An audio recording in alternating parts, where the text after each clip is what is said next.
There are a few things as critical to a good gameplay experience as spawns. Nobody likes being spawn trapped or killed, and the proper use of spawning not only promotes positive gameplay, it amplifies the performance of the map as well. In this episode of Understanding Forge, we're going to discuss the basics of spawning and how to properly set it up.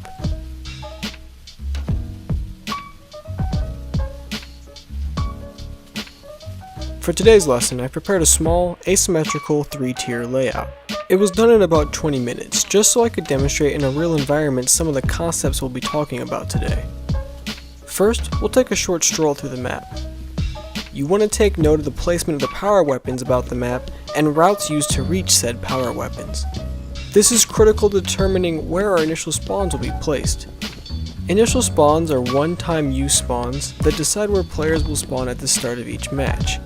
It's critical we ensure our spawns are balanced so that we do not tip the tides in favor of one team by accident.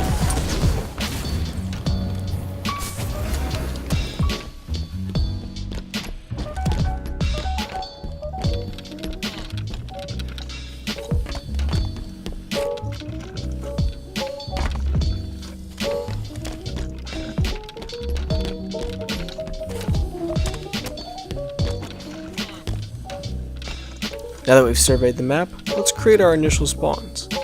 Both initial and respawn points can be found in the gameplay tab underneath spawning.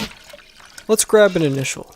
It can be set to apply to any team in the game, and neutral spawns are used for free-for-all. I will show you how to set up free-for-all spawns later though.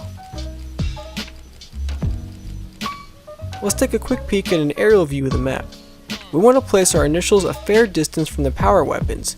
To do so, we'll be using the far corners of this particular layout.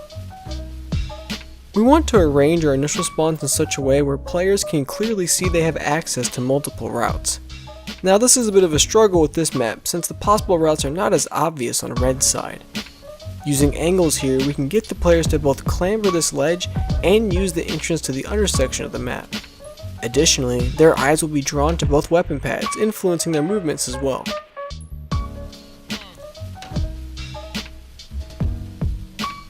We use the same mentality when placing blue team spawns, but its location is a little more straightforward.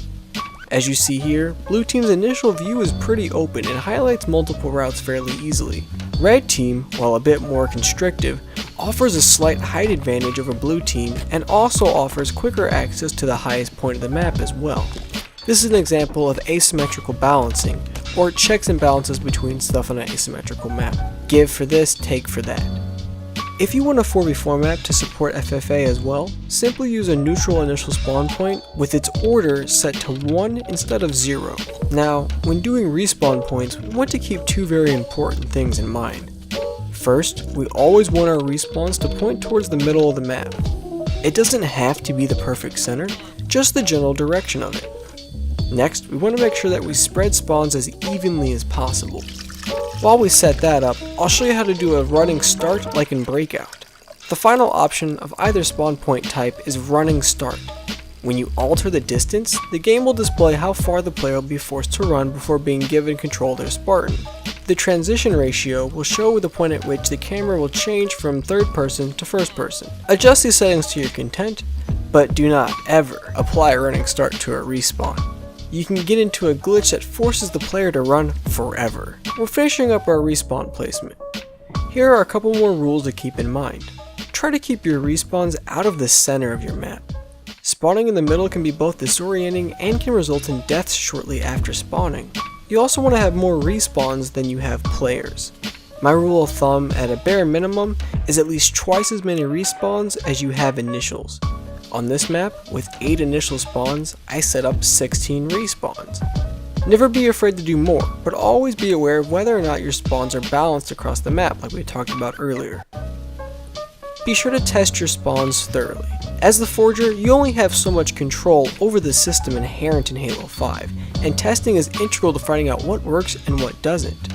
Testing is going to be the key to developing great spawns, but these rules will help you get there much quicker.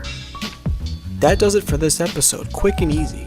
Have any more topics to suggest? Drop them below in the comments, tell me what you thought about this video below, and if you have any questions, don't be afraid to ask. Like the video if you thought it was helpful, and share it with a friend that might need this information as well. Subscribe to the channel if you have not, follow me on Twitter, and until next time, I'll catch you guys later.